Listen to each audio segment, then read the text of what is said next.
So, I mean, Godesi was not by design. It was more by chance that it happened. It was so I was basically, I think, post ITC. ITC was a really fruitful career, and I had a really good learning experience the entire 8 years that I spent there.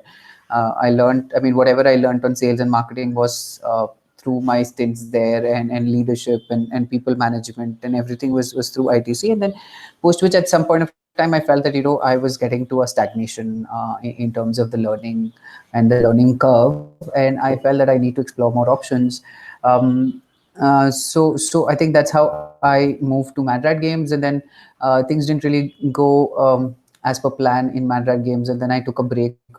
During this break, I was just trying to explore multiple things, and in one of my travels, I came across a small chai ka shop, and that is where I saw these really awesome jackfruit bars, other traditional Indian snack, and then the very next thing that I know is that I have basically uh, picked up. I picked these jackfruit bars from that outlet, and we picked up a 30-kilo batch of different other traditional Indian products. And then I took all these traditional Indian products and set this up in a flea market in Bangalore. And the idea at the start was just to help these farmer cooperatives who used to make these products just as a one-time thing. But then when we set this up on a stall and it got sold out in half a day, where we thought that it will take 3 days to sell out. I mean,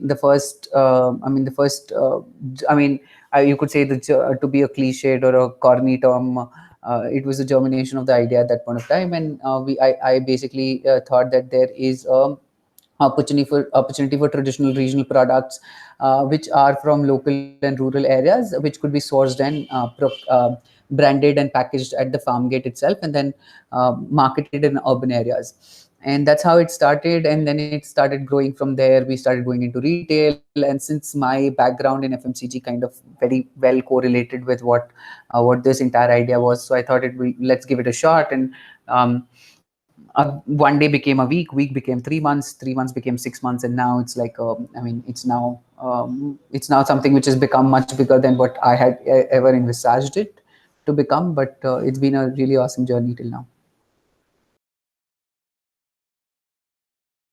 I mean, the first thing that it comes to my mind when we talk about culture is that we are extremely as an intense organization. There's a lot of focus on getting things done and get things moving and learning from mistakes.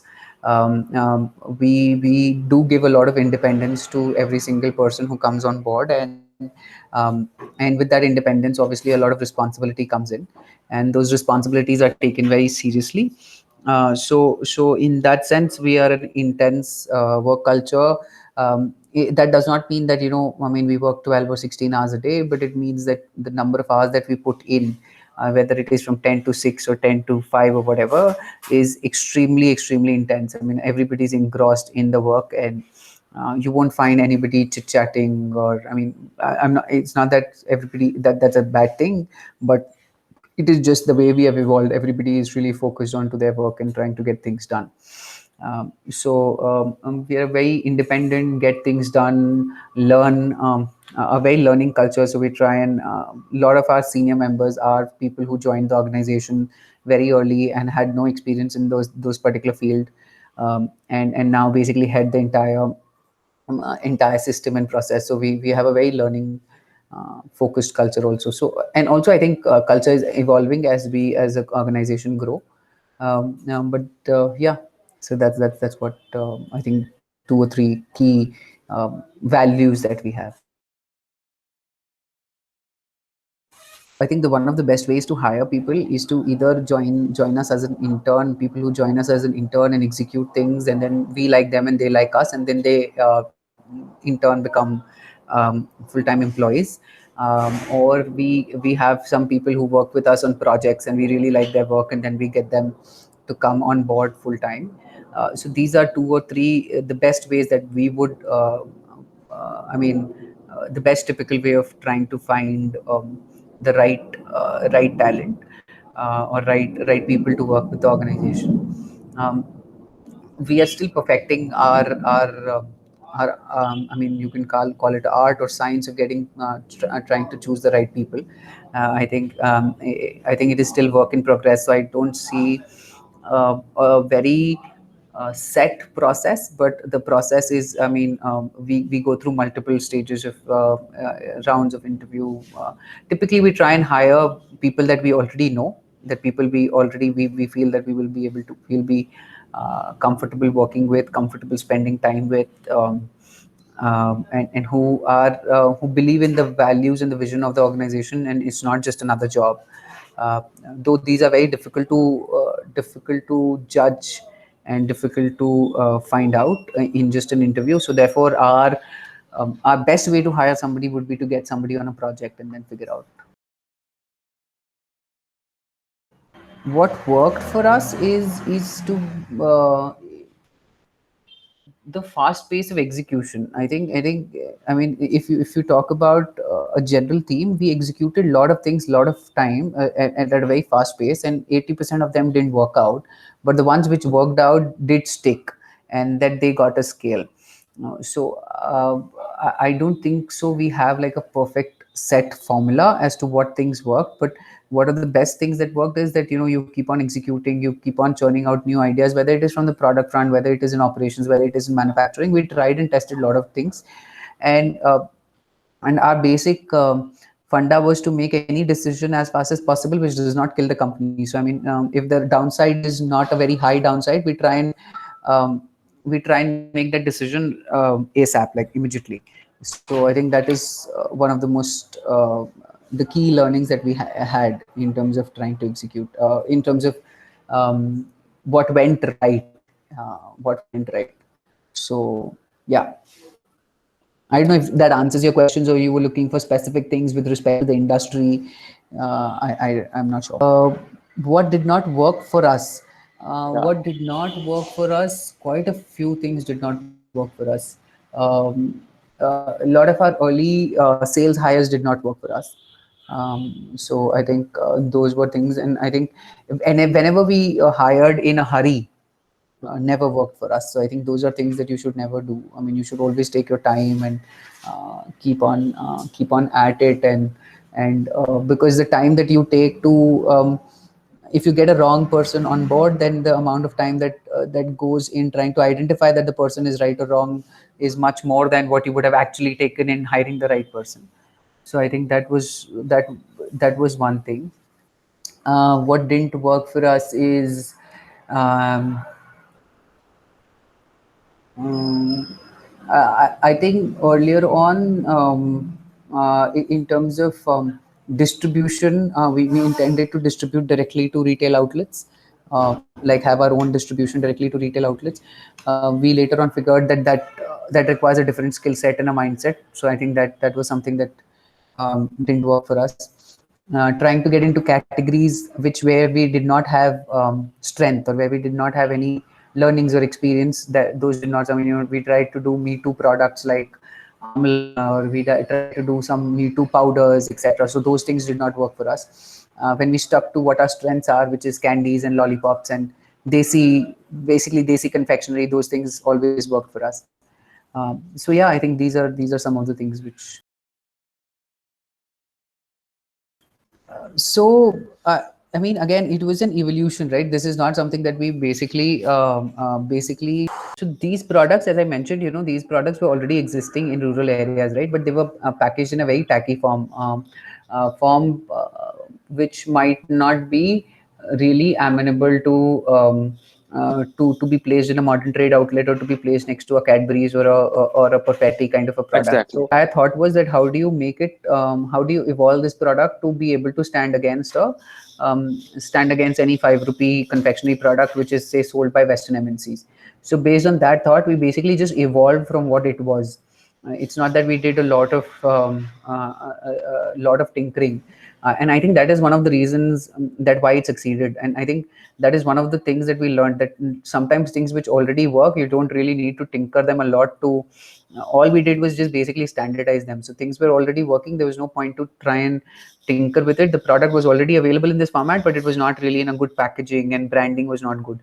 So all we did was just basic pure play graphic design with some simple brand elements based on fundamentals of brands, which I think all of you must have also learned during your MBA days, and I mean, through Ogilvy, etc. And we basically applied those to standardize that. So nothing fancy. Easy way out of it. You just have to keep on go to these guys again and again. So if anybody who's worked in FMCG will tell you, specifically in an FMCG startup or a young brand who has started, the first time you go to a retailer, he will say, I don't care. The second time he's like, "Acha, kal aana." The third time you'll go, bola ki parso aana, and then you will give a specific margin, etc. He will try and negotiate. So once he starts seeing that you're really interested in placing your product and you're hitting the retailer at least every 1 week or every 2 weeks, he understands that you're not a flash in the pan, because there are tons of brands which come to him every week, right? He really needs to understand that whether you're serious or not. So you can create. So the best way to signal that a brand is serious is to keep on visiting that outlet again and again. B is to have a sales officer or yourself who is in a branded t-shirt, who has a proper catalog which shows that you are a company which is it's not some random company on the corner with a tin shed which is coming and will give you stock and will take the money and will never give the money back. So you have to signal the right things, and I think one of the best ways to signal is to keep on going to these guys. Actually, fortunately for us, food industry is one of the few industries which are not very impacted by corona. I mean, people have to have food. It really depends on how and we are a very low price point product, so we are not so price sensitive as a category. So for us, fortunately, there has been limited impact, and actually things have gone pretty well since COVID. I mean, it's not that, I mean, it did not have an impact. It did have an impact on employee mental health, employee health, in anxiety, and in all of those kind of issues. I mean, and trying to get things together and get and in operations, in supply chain, in manufacturing. But from the consumer demand perspective, I think the demand is there. There is, I mean, you have seen this. Britannia has had the best profits ever, best sales ever. Almost every other big MNCs are growing at a very fast pace. So I don't see any drop in demand in the FMCG as a packaged food as an industry for sure.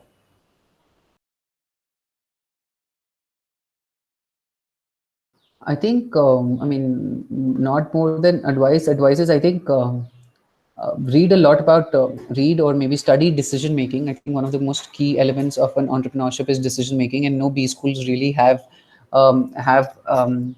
good courses or good teachers, or I mean, I don't know about teachers, but good courses and good study material on decision making.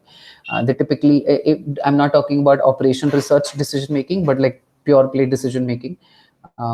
And and I think that is one thing that everybody should study. And I think um, we as a student community don't really, we as an education system don't really pay a lot of attention to it.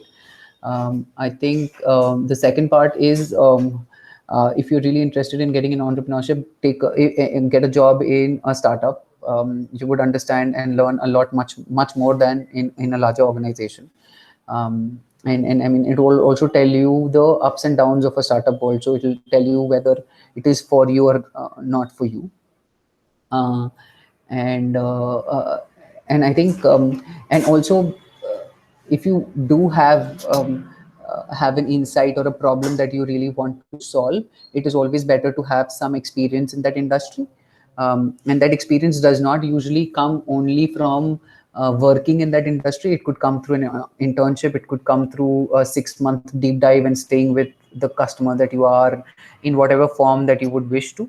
I'm not saying that experience is mandatory for in entrepreneurship, but it always gives you an edge.